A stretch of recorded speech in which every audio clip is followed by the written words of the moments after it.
ओम त्र्यंबकम यजामहे सुगंधि पुष्टिवर्धनम उर्वारुकमिव वंदनात् मृत्युमसि अमृतात्। एक बार अपने माता पिता का नाम मन में ले लो।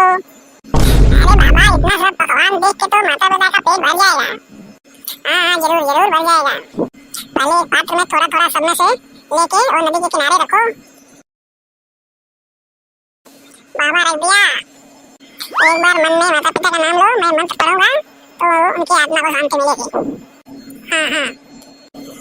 ओम पितृभ्य सदा नमः, ओम प्रेतभ्य सदा नमः, ओम सर्वेभ्य सदा नमः। देखिए मेरे मंत्र का अमल तुम्हारे पिताजी आए और खाने भी लगे, लेकिन माता जी तो अभी नहीं आई। बाबा मुझे तो यकीन नहीं हो रहा है कि यही मेरे पिताजी हैं। तो हाथ ऊपर करो और जोर जोर से बुलाओ, माता पिताजी आ जा, खाना खा जा।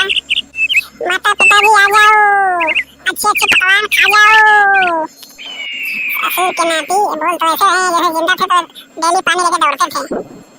चलो अब पितृ पूजा समाप्त हुई, अब हमारा दान दक्षिणा दो। बाबा जी बताओ आपका दान दक्षिणा कितना हुआ? जजमान मेरा दान दक्षिणा तो इधर कुछ नहीं दो तो अच्छा है, बस घर पे वो एक भैंस रखे हो ना, वो भैंस दे दो, मेरा दूध पीने का बहुत दिल कर रहा है। भैंस दे दोगे तुम्हारे माता पिता को समझो स्वर्ग प्राप्त होगा, स्वर्ग। भैंस देने के बाबा तो हम लोग दूध कहाँ से पियेंगे? जजमान मुंडी मत फेरो, जवाब दो।